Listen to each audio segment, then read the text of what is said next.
ನಮಸ್ಕಾರ. ಇವತ್ತಿನ ಈ ವಿಡಿಯೋ ಒಂದು ಯುನೀಕ್ ಅದ. ಏನಪ್ಪಾ ಅಂತಂದ್ರ, ನಾನು ಇಷ್ಟು ದಿವಸದೊಳಗ ಮಾಡಿದಂತ ಎಲ್ಲಾ ವಿಡಿಯೋಸ್ ಅನ್ನ ಯಾರ್ಯಾರು ನೋಡ್ಲಿಕತ್ತಿರಲ್ಲ ಅವ್ರಿಗೆ first thank you very much. ಕೆಲವು ಮಂದಿ ಜೆನ್ಯೂನ್ ಪ್ರಶ್ನೆಗಳನ್ನ ಕೇಳಾರ. ಅದ್ರೊಳಗ ಒಂದು 3 ಪ್ರಶ್ನೆ ನಾನು ಸೆಲೆಕ್ಟ್ ಮಾಡ್ಕೊಂಡೇನಿ. ಇವತ್ತು ಅದಕ್ಕೊಂದು ಆನ್ಸರ್ ಕೊಡೋಣ ಅಂತ ಅನ್ಕೊಂಡು ಈ ವಿಡಿಯೋ ಮಾಡ್ಲಿಕತ್ತೇನೆ. ಒಂದ್ ರೀತಿ you can say as a Q&A, question and answers ಒಂದ್ ಸೆಷನ್ ಅಂತ ಅನ್ಕೋಬಹುದು ನೀವು. ನಾನು ಯಾರ್ ಪ್ರಶ್ನೆ ಕೇಳೋರಂತ ಹೆಸರು ಹೇಳೋದಿಲ್ಲ. I respect everybody's privacy. But ಪ್ರಶ್ನೆಗಳನ್ನ ಹೇಳ್ತೀನಿ, ಅದಕ್ಕೆ ನಾನು ಇವತ್ತು ಡೌಟ್ ಕ್ಲಿಯರ್ ಮಾಡ್ಲಿಕ್ಕೆ ಪ್ರಯತ್ನ ಪಡ್ತೀನಿ. ಫಸ್ಟ್ ಒಬ್ರು ಕನಸಿನ ಬಗ್ಗೆ ಕೇಳಾರ. ಒಬ್ರಲ್ಲ, ಸುಮಾರು ಒಂದು 5-6 ಜನ ಈ ರೀತಿ ಪ್ರಶ್ನೆಗಳನ್ನ ಕೇಳಾರಿ. ನನಗೆ ಈ ರೀತಿ ಕನಸು ಬರ್ತಾವ, ಇದ್ರ ಅರ್ಥ ಏನು, ಇದ್ರ ಅರ್ಥ ಏನು ಅಂತೆಲ್ಲ ಕೇಳಾರ. See I tell you one thing, ನಾವು ಸಾಮಾನ್ಯ ಜನರು ಮತ್ತು ನಾರ್ಮಲ್ ಲೈಫ್ ಲೀಡ್ ಮಾಡುವಂತಹ ಜನರು ಈ ಕನಸುಗಳಿಗೆ ಬಹಳ ಮಹತ್ವ ಕೊಡೋದು ಸರಿಯಲ್ಲ ಅಂತ ನನ್ನ ವೈಯಕ್ತಿಕ ಭಾವನೆ. ಯಾಕಂದ್ರೆ ನಾ ಈ ಕನಸುಗಳು ಹೆಂಗ್ ಫಾರ್ಮ್ ಆಗ್ತಾವು, ಯಾವ ರೀತಿಯಾಗಿ ನಾವು ಕಲರ್ಫುಲ್ ಕನಸುಗಳನ್ನ ನೋಡ್ತೀವಿ ಅನ್ನೋದನ್ನ ಹಿಂದಿನ ನಿದ್ರೆಯ ವಿಡಿಯೋ ಮಾಡಿದಾಗ ಅದ್ರೊಳಗೆ ಡಿಟೇಲ್ ಆಗಿ ಎಕ್ಸ್ಪ್ಲೇನ್ ಮಾಡಿ. ನಮ್ ಎಲ್ಲರೂ ಡೀಪ್ ಸ್ಲೀಪ್ ಇಂದ ನೆಕ್ಸ್ಟ್ ಏನ್ REM ಫೇಸಿಗೆ ಹೋಗ್ತೀವಲ್ಲ, ಅವಾಗ ನಾವ್ ಏನೇನ್ ವಿಚಾರ ಮಾಡಿರ್ತೀವಿ ಡೇ ಟೈಮ್ ಒಳಗಡೆ, ಅದು ನಿನ್ನೆ ಇರ್ಬೋದು, ಮೊನ್ನೆ ಇರ್ಬೋದು, ಅಥವಾ ಹೋದ್ ವಾರ ಇರ್ಬೋದು, ಅಥವಾ ಹೋದ್ ತಿಂಗಳಿರ್ಬೋದು, ಹೊರಗಡೆ ಡಿಸ್ಕಷನ್ ಆಗಿರ್ಬೋದು, ಅಥವಾ ಮನಸ್ಸಿನೊಳಗೆ ಇಟ್ಕೊಂಡು ಕುಂತಂತ ವಿಚಾರಗಳಿರ್ಬಹುದು. ಮನಸ್ಸಿನೊಳಗೆ ಇಟ್ಕೊಂಡು ಕುಂತಂತ ವಿಚಾರಗಳು ಇನ್ನೂ ಸ್ಟ್ರಾಂಗ್ ಇರ್ತಾವ್ರಿ. ಅಟ್ಲೀಸ್ಟ್ ನೀವು ಹೊರಗಡೆ ಮಾತಾಡಿದ್ದಕ್ಕಿಂತ ಒಳಗಡೆ ಏನ್ ನಾವು ಒಬ್ಬರೇ ವಿಚಾರ ಮಾಡ್ತಿರ್ತೀವಲ್ಲ, ಅವು ಬಹಳ ಇನ್ನೂ ಇಂಪ್ರಿಂಟ್ ಆಗಿರ್ತಾವ. ಅವೆಲ್ಲ ಪ್ರೊಸೆಸಿಂಗ್ ಆಗೋದ ಆ ಸಮಯದೊಳಗ ಅಂತ ಹೇಳ್ತೇನೆ. Reorganise ಆಗ್ತಿರ್ತದ, processing ಆಗ್ತಿರ್ತಾವ. ಹಿಂಗಾಗಿ ನಮಗೆ ಕಲರ್ಫುಲ್ ಕನಸುಗಳು ಬೀಳ್ತಾವು. ಇದಕ್ಕೆ ಅರ್ಥ ಹುಡುಕೋತ ಕೂಡೋದು ಅಷ್ಟು ಸರಿಯಲ್ಲ. ನೀವು ಅರ್ಥ ಹುಡುಕ್ತಾ ಕುಂತ್ರಿ ಅಂದ್ರೆ ನಿಮ್ ಡೇ ಟು ಡೇ ಲೈಫ್ ಬಹಳ ಅಫೆಕ್ಟ್ ಆಗ್ತದ್ರಿ. ಸೋ ಮೆನಿ ಟೈಮ್ಸ್ ಮಿಸ್ಲೀಡ್ ಮಾಡ್ಬಿಡ್ತಾವು. ಏನಂದ್ರ ಸಮ್ಟೈಮ್ಸ್ ಇನ್ಫೀರಿಯಾರಿಟಿ ಕಾಂಪ್ಲೆಕ್ಸ್ ಬರ್ತದ, ಏನೋ ಹೆದರಿಕೆ ಶುರುವಾಗ್ತದ, ಏನೋ ಆಗ್ತದೇನೋ ಅಂತ ಭಯ ಶುರುವಾಗ್ತದ. ಇಲ್ಲ ಅಂದ್ರೆ ವಿಪರೀತ ಸುಪೀರಿಯಾರಿಟಿ ಕಾಂಪ್ಲೆಕ್ಸ್, ನನಗ್ ದೇವ್ರ ಬಂದ್ ಮಾತಾಡ್ದ, ನಂಗೆ ಹಂಗ ಆಗ್ತದ, ಮುಂದಿನ ಗೊತ್ತಾಗ್ತದ, ಹಿಂದಿನ ಗೊತ್ತಾಗ್ತದ. ಹಿಂಗ ನಾವು ವಾಸ್ತವ ಜೀವನ ಬಿಟ್ಟು ಬೇರೆ ಲೋಕದೊಳಗನ ಜೀವನ ನಡೆಸ್ಲಿಕ್ಕೆ ಶುರು ಮಾಡ್ತೀವಿ. ಒಂದು ಪ್ಯಾರಲಲ್ ವರ್ಲ್ಡ್ ಒಳಗನ ಜೀವನ ನಡೆಸ್ಲಿಕ್ಕೆ ಶುರು ಮಾಡ್ಬಿಡ್ತೀವಿ, which is very bad. Actually ಕಣ್ ತೆಗದ್ ಮೇಲೆ ನಾವೇನ್ ಮುಂಜಾನೆಯಿಂದ ರಾತ್ರಿ ತನ ಲೈಫ್ ನಡೆಸ್ತೀವಲ್ಲ, ಅದು ಸತ್ಯ. ಅದನ್ನ ಪ್ರೊಡಕ್ಟಿವ್ ಆಗಿ ಇಟ್ಕೊಳ್ಬೇಕು, ಖುಷಿಯಾಗಿ ಇಟ್ಕೊಳಕ್ ಏನೇನ್ ಮಾಡ್ಬೇಕು ಅದನ್ನ ಮಾಡ್ರಿ. ಒಳ್ಳೆ ಕನಸುಗಳು ಬೀಳ್ಬೇಕಂದ್ರೂ ಕೂಡ ಅದು ನಿಮ್ ಕೈ ಒಳಗೈತಿ. ಒಳ್ಳೆ ವಿಚಾರ ಮಾಡಿ, ಒಳ್ಳೆ ಪುಸ್ತಕ ಓದ್ರಿ, ಒಳ್ಳೊಳ್ಳೆ ಪುಸ್ತಕಗಳನ್ನ, ಒಳ್ಳೆ ಕಥೆಗಳನ್ನ ಓದ್ರಿ, ಮತ್ತು ಮೆಡಿಟೇಷನ್ ಎಲ್ಲ ಮಾಡಿ ಮಲ್ಕೊಳ್ಳೋದ್ರಿಂದ ನಿಮ್ಗೆ ಒಂದು ಪ್ಲೆಸೆಂಟ್ನೆಸ್ ಇರ್ತದ. ಪ್ಲೆಸೆಂಟ್ ಆದಂತ ಕನಸುಗಳೇ ಬೀಳ್ತಾವು. ದಯವಿಟ್ಟು ಇದನ್ನ ಯಾವುದೋ ಒಂದು ಡಿವೈನ್ ಎನರ್ಜಿಗೆ ಅಥವಾ ಮತ್ತೊಂದು ಎದಕ್ಕೋ ನೀವು ಇದನ್ನ ಕನೆಕ್ಟ್ ಮಾಡ್ಕೊಂಡು ಅದ್ರೊಳಗೆ ಟೈಮ್ ವೇಸ್ಟ್ ಮಾಡೋದು ಸರಿಯಲ್ಲ ಅಂತ ನನಗನ್ನಿಸ್ತದೆ. ಬಟ್ ಪ್ರಕೃತಿ ಅನುಸಾರವಾಗಿ ಆಯುರ್ವೇದದೊಳಗೆ ಇವನ್ ಒಬ್ಬ ಪ್ರಕೃತಿಯನ್ನ ನಾವು ಅಸೆಸ್ ಮಾಡ್ಬೇಕಾದ್ರೆ ಫಿಸಿಕಲ್ ಅಂಡ್ ಮೆಂಟಲ್ ಎಂಟಿಟೀಸ್ ಅನ್ನು ಕೂಡ ನಾವು ತಗೊಂತೇವೆ. ಎಷ್ಟೋ ಸಲ ನಾವು ಕೇಳ್ತೀವಿ, ಡಯಾಗ್ನೋಸ್ ಮಾಡ್ಬೇಕಾದ್ರೆ ನಿಮ್ಮ ಕನಸು ಬೀಳ್ತಿದ್ರೆ ಯಾವ ತರ ಬೀಳ್ತಾವಂತ ಕೇಳ್ತೇವೆ. ಯಾಕಂದ್ರ ಈಗ ಪ್ಯೂರ್ ವಾತ ಪ್ರಕೃತಿ ವ್ಯಕ್ತಿ ಇದ್ದ ಅಂದ್ರೆ ಅವನಿಗೆ ಎಂತ ಕನಸು ಬೀಳ್ತಿರ್ತಾವ ಗೊತ್ತಾ? ಅವನೆಲ್ಲೋ ಟ್ರಾವೆಲಿಂಗ್ ಮಾಡಕತ್ತಂಗ, ಅಥವಾ ಆಕಾಶದಾಗ ಹಾರ್ದಂಗ, ಸುಮ್ನೆ ಹಿಂಗ್ ಒಂದ್ ಕಡೆ ನಿಂತಿರ್ತಾರ, ಇನ್ನೊಂದ್ ಕಡೆ ಜಿಗದಂಗ, ಕಾಲೊಳಗ್ ಗಾಳಿ ಹಾಕೊಂಡು ಎಲ್ಲೆಲ್ಲೋ ಓಡಾಡ್ದಂಗ, ಹಿಂಗ್ ಓಡಾಡ್ತಾನ ಹಾರಿ ಬಿಡ್ತಾರೆ. ಈ ಸ್ಪೈಡರ್ ಮ್ಯಾನ್ ಅವೆಲ್ಲ ತೋರಿಸ್ತಿದ್ರಲ್ರಿ, ಹಂಗ ಆ ಟೈಪ್ ಕನಸುಗಳು. ಆಮೇಲೆ ಯಾವ್ದೋ ಒಂದು ದೊಡ್ಡ ಗವಿ ಒಳಗ್ ಹೋದಂಗ, ಯಾವ್ದೋ ಒಂದು ದೊಡ್ಡ ಹೊಲದೊಳಗೆಲ್ಲ ಅಡ್ಡಾಡ್ದಂಗ, ಬಯಲು ಜಾಗದೊಳಗೆಲ್ಲ ಅಡ್ಡಾಡ್ದಂಗ, ಓಡಾಡ್ದಂಗ, ಏನೋ ಹುಡುಕಾಕತ್ತೀರಿ, ಸಿಗ್ತಾ ಇಲ್ಲ, ಹತಾಶರಾಗಿ ಬಿಡ್ತೀರಿ, ಹುಡುಕಿ ಕೊನೆಗೆ ಎಂಡ್ ಆಫ್ ದ ಡ್ರೀಮ್ ಬಂದಾಗ, so as time comes up ನಿದ್ದಿ ಹೋಗ್ಬಿಡ್ತದ, ಎಚ್ಚರ ಆಗ್ತದ. ಅವಾಗ ಒಂದ್ ದೊಡ್ಡ ಪ್ರಶ್ನೆ ಉಳ್ಕೊಂಡ್ಬಿಡ್ತದ್ರಿ ತಲೆ ಒಳಗಡೆ. ನಾ ಏನೋ ಹುಡುಕಾಕತ್ತಿದ್ದೆ, ಇದೇನು, ಹಿಂಗ್ಯಾಕ್ ನನಗ್ ಕನಸ್ಬಿತ್ತು, ಏನ್ ತೋರಿಸ್ಲಿಕ್ಕತ್ತದ ಅಂತೇಳಿ. That is nothing, no sense in that. Purely ನಿಮ್ಮ ಪ್ರಕೃತಿಯನ್ನ ಅದು ರಿಫ್ಲೆಕ್ಟ್ ಮಾಡ್ತಿರ್ತದೆ ಸೋ ಮೆನಿ ಟೈಮ್ಸ್. ಹಂಗ ಪಿತ್ತ ಪ್ರಕೃತಿ ಇರೋರಿಗೆ ರೋಷ, ದ್ವೇಷ, ಜಗಳ, ಬೆಂಕಿ ನೋಡ್ದಂಗ ಆಗೋದು, ಅಥವಾ ಮತ್ತೊಬ್ಗೆ ಯಾರ್ಯಾರಿಗೂ ಏನೇನೋ ಮಾಡ್ದಂಗ ಆಗೋದು, ವಿಕಾರವಾದ ದುರಂತಗಳನ್ನ ನೋಡೋದು, ಸಿಟ್ಟು ಅಥವಾ ಕೋರ್ಟಿಗೆ ಹೋದಂಗ ಆಗೋದು, ಹಿಂಗ ಈ ರೀತಿಯಾದಂತ ಒಂದು ಬಹಳ ಸ್ಟ್ರಾಂಗ್ ಇರುವಂತಹ, ಫ್ಯೂರಿಯಸ್ ಆಗಿರುವಂತಹ ಕನಸುಗಳು ಬೀಳ್ತಾವು. ಅದು ಅವ್ರ ಪ್ರಕೃತಿಯನ್ನ ತೋರಿಸ್ತದ. ಸೇಮ್ ಕಫ ಪ್ರಕೃತಿ ಇತ್ತು ಅಂತಂದ್ರೆ ಅಲ್ಲಿ ಒಂದು ಲ್ಯಾವಿಶ್ ಲೈಫ್, ಐಸ್ ಕ್ರೀಮ್ ತಿಂದಂಗ ಆಗೋದು, ಅಥವಾ ಎಕ್ದಮ್ ಒಂಥರ ಮಂಜಿನ ಗಡ್ಡೆ, ಹಿಮಾಲಯದ ಗಡ್ಡೆ ಆಡ್ದಂಗ ಆಗೋದು, ಮಲ್ಕೊಂಡಂಗ ಆಗೋದು, ಸ್ನಾನ ಮಾಡ್ದಂಗ ಆಗೋದು, ಊಟ ಮಾಡ್ದಂಗ ಯಾವಾಗ್ಲೂ ಮಸ್ತ್ ಊಟ ಮಾಡ್ತಾ ಕುತ್ಕೊಂಡಂಗ ಫೀಲ್ ಆಗೋದು. ಇಂತ ಎಲ್ಲ ಕನಸು ಬರ್ತಾವ್ರಿ. ಆಮೇಲೆ ನೀರ್ ಬಂದಂಗ ಆಗೋದು, ಸಮುದ್ರ ದಂಡೆಗೆ ಹೋದಂಗ ಆಗೋದು, ದೊಡ್ಡ ನೀರಿನ ಅಲೆಗಳು ಬಂದಂಗ ಆಗೋದು. ಇವೆಲ್ಲ ಕನಸುಗಳು ಅವರ ಕಫ ಪ್ರಕೃತಿಯನ್ನ ತೋರಿಸ್ತಿರ್ತಾವ. ಆಮೇಲೆ ಹೆಚ್ಚಾಗಿ ಎಲ್ಲರಿಗೂ ಪ್ಯೂರ್ಲಿ ಒಂದ ಪ್ರಕೃತಿ ಇರುವುದಿಲ್ಲ, ಅರ್ಥ ಮಾಡ್ಕೊಡ್ರಿ. ವಾತ ಪಿತ್ತ, ಪಿತ್ತ ಕಫ, ಹಿಂಗ ವಾತ ಕಫ ಹಿಂಗ್ ಕಾಂಬಿನೇಷನ್ ಮೇಲೆ ಇರ್ತದ. ಓಕೆ, ಹಿಂಗಾಗಿ ಕನಸುಗಳೊಳಗೂ ಕೂಡ ಮಿಕ್ಸ್ಚರ್ಸ್ ಬರ್ತಿರ್ತಾವ, ಮಿಕ್ಸ್ಡ್ ಫ್ಲೇವರ್ಡ್ ಇರುವಂತ ಕನಸುಗಳು ಬರ್ತಿರ್ತಾವ. ಎಲ್ಲವನ್ನೂ ಕೂಡ ನೀವು ಏನೋ ನಂಗೆ ಫ್ಯೂಚರ್ ಗೊತ್ತಾಗ್ಲಿಕ್ಕತ್ತದ ಅಥವಾ ಹಂಗ ಹಿಂಗ ಅನ್ಕೊಂಡು ಇನ್ನೂ ಅಷ್ಟು ಸ್ಟ್ರೆಸ್ ಮೋಡಿ ಹೋಗ್ಲಿಕ್ಕೆ ಹೋಗ್ಬೇಡ್ರಿ. ಕನಸುಗಳನ್ನ ಅಷ್ಟಕ್ಕ ಬಿಡ್ರಿ. ಇದು ನಾವು ಅಟ್ ದಿಸ್ ಲೆವೆಲ್ ಹೇಳೋದು. ಬಟ್ ಕೆಲವೊಂದ್ ಸಾರಿ ಏನಾಗ್ತದೆ, ನಾವು ಆತ್ಮವನ್ನು ಕೂಡ ಒಂದು ಟ್ರೀಟ್ಮೆಂಟ್ ಒಳಗೆ ಎಂಟಿಟಿ ಆಗಿ ತಗೊಳ್ಳೋದ್ರಿಂದ ದೈವ ವ್ಯಾಪಾಶ್ರಯ ಚಿಕಿತ್ಸಾಕ್ಕೂ ನಾವು ಬಹಳ ಮಹತ್ವ ಕೊಡ್ತೀವಿ, ಆಯುರ್ವೇದದ ಡಾಕ್ಟರ್ಸ್. ಅದಕ್ಕೋಸ್ಕರ ನಾವು ಇನ್ನೂ ಒಂದು ಆಂಗಲ್ ಒಳಗೂ ನೋಡ್ತೀವಿ.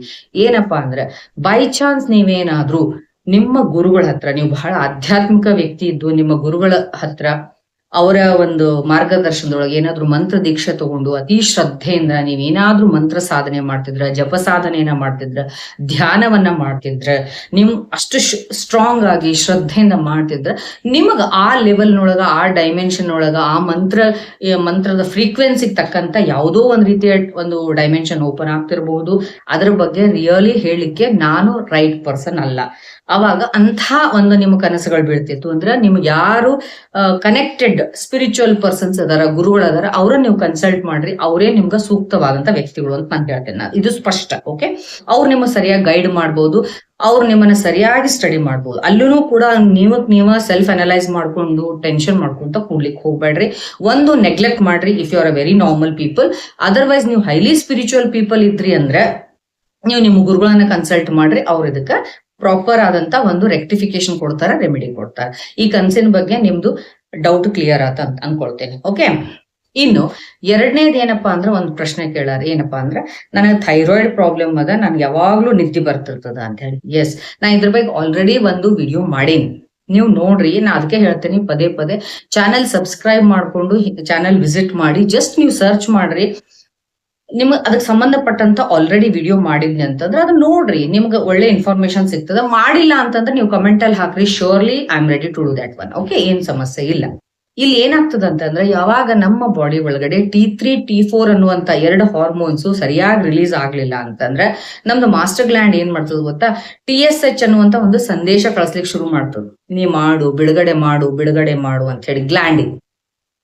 ಅವಾಗ ನಮ್ ಬ್ಲಡ್ ಒಳಗ TSH ಹೆಚ್ಚಿಗೆ ತೋರಿಸ್ತದ. ಇದನ್ನ ನಾ ಹೇಳಿನಿ, ಹೈಪೋಥೈರಾಯ್ಡಿಸಮ್ ಪ್ರಾಬ್ಲಮ್ ಆಗ್ತದ. ಬಟ್ ಈ ಥೈರಾಯ್ಡ್ ಗ್ಲ್ಯಾಂಡ್ ಅನ್ನುವಂಥದ್ದು ನಮ್ಮ ಅಗ್ನಿಗೆ ಸಂಬಂಧಪಟ್ಟಂತ, ನಮ್ಮ ಪೂರ್ಣ ದೇಹದ ಟೆಂಪರೇಚರ್ ಅನ್ನ, ನಮ್ಮ ಚಯಾಪಚಯ ಕ್ರಿಯೆಯನ್ನ ಒಂದ್ ರೀತಿ ಕಂಟ್ರೋಲ್ ಮಾಡುವಂತಹ ಒಂದು ಗ್ಲ್ಯಾಂಡ್ ಇದು. ಓಕೆ, ಗ್ರಂಥಿ. ಈಗ ನಮ್ಮಲ್ಲಿ ನಾ ಹೇಳೇನ್, ಜಾಟ್ರಾಗ್ನಿ, ಧಾತ್ವಾಗ್ನಿ, ಭೂತಾಗ್ನಿಗಳು, ಹಿಂಗ್ 13 ಟೈಪ್ ಅಗ್ನಿಗಳಿರ್ತಾವು. ಪ್ರತಿಯೊಂದ್ರೊಳಗೂ ಉತ್ಪತ್ತಿ ಆಗುವಂತ ಈ ಒಂದು ಹೀಟ್ ಅನ್ನ ಕಂಟ್ರೋಲ್ ಮಾಡುವಂಥದ್ದು, ಜನರೇಟ್ ಮಾಡುವಂಥದ್ದು, ಮ್ಯಾನೇಜ್ ಮಾಡುವಂಥದ್ದು ಈ ಥೈರಾಯ್ಡ್ ಗ್ಲ್ಯಾಂಡ್ ಇರ್ತದೆ. ಯಾವಾಗ ಈ ಗ್ಲ್ಯಾಂಡ್ ಒಳಗ ಫಂಕ್ಷನ್ಸ್ ಒಳಗೆ ಇಂಬ್ಯಾಲೆನ್ಸ್ ಆಯ್ತು ಅಂದ್ರ ಆಟೋಮೆಟಿಕಲಿ ಬ್ರೈನಿನೊಳಗೂ ಕೂಡ ಒಂದು ಪಿತ್ತ ಐತಿ. ಆ ಪಿತ್ತ ಕೂಡ ನಮ್ಮ ಅಗ್ನಿಗೆ ಸಂಬಂಧಪಟ್ಟಂತ ದೋಷ. ಸಾಧಕ ಪಿತ್ತ ಅನ್ನುವಂಥದ್ದು ಬ್ರೈನ್ ಒಳಗಿರುವಂಥದ್ದು.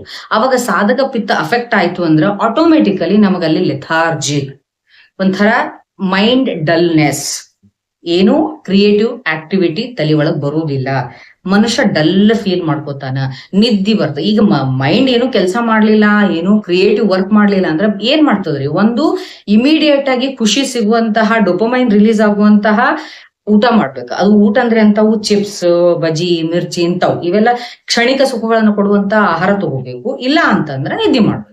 ಇವೆರಡರೊಳಗ ಮೈಂಡ್ಗೆ ಖುಷಿ ಸಿಗ್ತದೆ. ಇದು ಸೌಂಡ್ ಸ್ಲೀಪ್ ಅಲ್ಲ, ಇದು ಒಂದ್ ರೀತಿ ಲೆಥಾರ್ಜಿಕ್ ಅಂತ ಹೇಳ್ತೀವಿ, ಡಲ್ನೆಸ್ ಅಂತ ಹೇಳ್ತೀವಿ. ಇದು ಅತಿ ಆಗಿತ್ತು ಅಂದ್ರೆ ನೀವು ಮೊದ್ಲು ನಿಮ್ಗೆ ಗೊತ್ತದ ಥೈರಾಯ್ಡ್ ಪೇಷಂಟ್ ನೀವಂತಿತ್ತು ಅಂತಂದ್ರೆ ನೀವು ಪ್ರಾಪರ್ ಡಾಕ್ಟರ್ಸ್ ಅನ್ನ ಕನ್ಸಲ್ಟ್ ಮಾಡಿದಾಗ ಬರೀ ಮೇಲಿಂದ ನೀವು ಗುಳಿಗೆ ತಗೊಳ್ಳೋದು ಅಷ್ಟೇ ಇಂಪಾರ್ಟೆಂಟ್ ಅಲ್ಲ. ನೀವು ಆ ಥೈರಾಯ್ಡ್ ಗ್ಲ್ಯಾಂಡ್ ತನ್ನ ಫಂಕ್ಷನ್ ಅನ್ನ ಸರಿ ಮಾಡ್ಕೋಬೇಕು, ರೀಸೆಟ್ ಮಾಡ್ಕೊಳ್ಳುವಂಗ ರೂಟ್ ಕಾಸ್ ಟ್ರೀಟ್ಮೆಂಟ್ ತಗೊಳ್ರಿ. ಅವಾಗ ಆಟೋಮೆಟಿಕಲಿ ಇದರಿಂದ ಹೊರಗೆ ಬರ್ತೀರಿ. ಅವಾಗ ನಿಮ್ ಹೆಲ್ತ್ ತನ್ನಂತಾನ ಹೀಲ್ ಆಗ್ಲಿಕ್ಕೆ ಶುರುವಾಗ್ತದೆ. I hope you got the answer. Okay, ಇನ್ನೂ ಒಬ್ರು ಏನ್ ಪ್ರಶ್ನೆ ಕೇಳಾರಂದ್ರ, ನನಗ ಓವೇರಿಯನ್ ಸಿಸ್ಟ್ ಪ್ರಾಬ್ಲಮ್ ಐತಿ, ಇದನ್ನ ತೆಗಿಸ್ಲೇಬೇಕಾ, ಆನ್ಸರ್ ಕೊಡ್ರಿ ಅಂತ ಹೇಳ್ಯಾರ. ಇಲ್ಲಿ ನೋಡ್ರಿ, ಓವೇರಿಯನ್ ಸಿಸ್ಟ್ ಅನ್ನೋದು ವೆರಿ ಕಾಮನ್ ಪ್ರಾಬ್ಲಮ್. ಇದು ಒಂದು ಫ್ಲೂಯಿಡ್ ಫಿಲ್ಡ್ ಪ್ಯಾಕೆಟ್ಸ್ ನಂಗ ರಿಪ್ರೊಡಕ್ಟಿವ್ ಏಜ್ ಒಳಗಿದ್ರಿ ಅಂದ್ರೆ 20, 25, 30, 35 ಈ ಏಜ್ ಒಳಗೆ ನೀವ್ ಇದ್ರಿ ಅಂದ್ರೆ ರಿಪ್ರೊಡಕ್ಟಿವ್ ಏಜ್ ಅಂತ ಹೇಳಿದೆ ಅಂದ್ರೆ ಮಕ್ಕಳನ್ನ ಹೆರುವಂತ ಏಜ್ ಒಳಗಿದ್ರಿ ಅಂತಂದ್ರ ಈ ಒವೇರಿಯನ್ ಸಿಸ್ಟ್ ಅನ್ನೋದು ಬಹಳ ಕಾಮನ್, ಎಲ್ಲಾರ್ಗು ಇರ್ತಾವ, ಹೆಚ್ಚು ಕಡಿಮೆ ಎಲ್ಲರಿಗೂ ಇರ್ತಾವು. ಅವು ಸಿಂಪ್ಟಮ್ಸ್ ಅನ್ನ ಸಮಸ್ಯೆಯನ್ನ ಕೊಡಬಾರ್ದು ನಿಮಗ, ಯಾವ್ದೇ ರೀತಿ ಅದರಿಂದ ಏನು ಸಮಸ್ಯೆ ಆಗ್ತಿರಬಾರ್ದು. ಹಂಗಿತ್ತು ಅಂತಂದ್ರೆ ನೀವೇನು ಟೆನ್ಷನ್ ತಗೊಳ್ಳೋ ಅವಶ್ಯಕತೆ ಇಲ್ಲ. ಅವೇ ಮಂತ್ಲಿ ಮೆನಿಸ್ಟ್ರೇಷನ್ ಆದಾಗ ಡಿಸಾಲ್ವ್ ಆಗ್ತಿರ್ತಾವು, ಅದಕ್ಕೆ ಯಾವುದೇ ರೀತಿ ಟ್ರೀಟ್ಮೆಂಟ್ ಅವಶ್ಯಕತೆ ಇಲ್ಲ. ಸ್ವಲ್ಪ ಮಟ್ಟಿಗೆ ಪ್ರಾಪರ್ ಆಗಿ ಲೈಫ್ ಸ್ಟೈಲ್ ಚೇಂಜ್ ಮಾಡ್ಕೋಬೇಕು. ಲೈಕ್ ಸರಿಯಾದಂತ ಊಟ, ನಿದ್ದೆ ಮತ್ತು ನೀರು ಇವನ್ನೆಲ್ಲ ಸರಿ ಮಾಡ್ಕೊಂಡ್ರೆ ಹೋಗ್ಬಿಡ್ತಾವು. ಇವು ಹೆಚ್ಚು ಕಡಿಮೆ ಬಹಳ ಜನರಿಗೆ ಇರ್ತದ, ನಾಟ್ ಎಟ್ ಆಲ್ ಡೇಂಜರಸ್. ಆದ್ರ ಕೆಲವೊಂದ್ಸರಿ ಆ ಸಿಸ್ಟ್ ಏನಿರ್ತಲ್ಲ, ಒವೇರಿಯನ್ ಸಿಸ್ಟ್ ಅತಿ ದೊಡ್ಡದಾಗಿರ್ತದೆ, ಸೈಜ್ ದೊಡ್ಡದಾಗ್ತಿರ್ತದೆ, ಅದು ಫಾಸ್ಟ್ ಗ್ರೋಯಿಂಗ್ ಇರ್ತಾವು. ಅಥವಾ ಒಂದೊಂದ್ಸರಿ ಓವರಿಯನ್ನ ಹಿಂಗೆ ಟ್ವಿಸ್ಟ್ ಮಾಡ್ಬಿಡ್ತಾವ, ಅದಕ್ಕೆ ಓವೇರಿಯನ್ ಟಾರ್ಷನ್ಸ್ ಅಂತ ಹೇಳ್ತೀವಿ. ಹಂಗ್ ಟ್ವಿಸ್ಟ್ ಮಾಡಿ ವಿಪರೀತವಾದಂತ ಪೇನ್ಫುಲ್ ಮೆನಿಸ್ಟ್ರೇಷನ್ ಆಗ್ತದ, ಬಹಳ ಮೆನ್ಸಸ್ ಆದಾಗ ಬಹಳ ಪೇನ್ ಬರ್ತದ, ಬರ್ತಾ ಇರ್ತದ. ಇನ್ ಕೆಲವು ಜನರಿಗೆ ತಿಂಗಳಿಗೆ 2-3 ಸರಿ ಬ್ಲೀಡಿಂಗ್ ಆಗೋದು, ಅಥವಾ ಬ್ಲೀಡಿಂಗೇ ಆಗಂಗಿಲ್ಲ ಎಷ್ಟೋ ಸರಿ, 3 ತಿಂಗಳಿಗೆ ಒಂದ್ಸರಿ ಆದ್ರೂ ಬಹಳ ಸ್ಪಾಟಿಂಗ್ ಅಷ್ಟ ಆಗ್ತಿರ್ತದೆ, ವೆರಿ ಸ್ಕ್ಯಾಂಟಿ ಬ್ಲೀಡಿಂಗ್ ಆಗ್ತಿರ್ತದೆ. ಹಿಂಗೆಲ್ಲ ಇದ್ದಾಗ ಮತ್ತು ಕೆಳಗಿನ ಹೊಟ್ಟಿ ವಿಪರೀತವಾಗಿ ಜಗ್ದಂಗ ಆಗೋದು, ನೋವು ಆದಂಗ ಆಗೋದು, ವಾಮಿಟಿಂಗ್ ಸೆನ್ಸೇಷನ್ ಬರೋದು, ಆಮೇಲೆ ಟೋಟಲಿ ಹಸಿವು ಆಗ್ಲಾರ್ದಂಗ ಇರೋದು, ಅಥವಾ ಒವೇರಿಯನ್ ಸಿಸ್ಟ್ ಇದ್ಕೊಂಡು ನಿಮ್ಗ ಜ್ವರ ಏನಾರ ಬರ್ತಿತ್ತು ಅಂದ್ರ, ಪದೇ ಬಿಟ್ಬಿಟ್ಟು ಜ್ವರ ಬರ್ತಿತ್ತು ಅಂದ್ರ ಅದು ಇನ್ಫೆಕ್ಷನ್ ತೋರಿಸ್ತಿರ್ತದ. ಅಂತ ಟೈಮ್ಗಳು ಅದು ಕಾಮನ್ ಅಂತ ಬಿಡ್ಲಿಕ್ಕೆ ಹೋಗ್ಬೇಡ್ರಿ. ಸೋ ಮೆನಿ ಟೈಮ್ಸ್ ನಾವು ಏನ್ ಮಾಡ್ಕೊಂಡ್ಬಿಡ್ತೀವಿ ಅಂದ್ರೆ ಅದು ಬಹಳ ಡೇಂಜರ್ ಇತ್ತು ಅಂದ್ರೆ ಅಂತ ಟೈಮ್ ಕಾಮನ್ ಅಂತ ಅಕ್ಸೆಪ್ಟ್ ಮಾಡ್ಕೊಂಡಿರ್ತೀವಿ.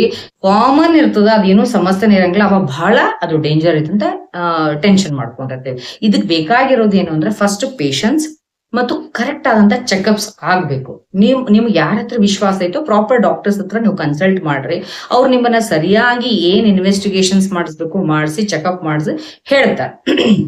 Nothing to worry, small cyst ಅದಾವು, ಸೆಲ್ಫ್ ಡಿಸಾಲ್ವ್ ಆಗ್ತಾವು ಅಂತಂದ್ರೆ ನಿಮ್ ಸಿಂಪಲ್ ಲೈಫ್ ಸ್ಟೈಲ್ ಚೇಂಜ್ ಮಾಡ್ಕೊಡ್ರಿ, ಟೆನ್ಷನ್ ಫ್ರೀ ಆಗಿರಿ, ಸರಿಯಾಗಿ ನಿದ್ದೆ ಮಾಡ್ರಿ, ನೀರ್ ಕುಡೀರಿ, ದೆನ್ ಪ್ರಾಪರ್ ಎಕ್ಸರ್ಸೈಸಸ್ ಮಾಡ್ಕೊಳ್ತಾ ಹೋಗ್ರಿ. ಓವೇರಿಯನ್ ಸಿಸ್ಟ್ ತಾನ ಡಿಸಾಲ್ವ್ ಆಗ್ತಾವು, ಏನೂ ಸಮಸ್ಯೆ ಇಲ್ಲ.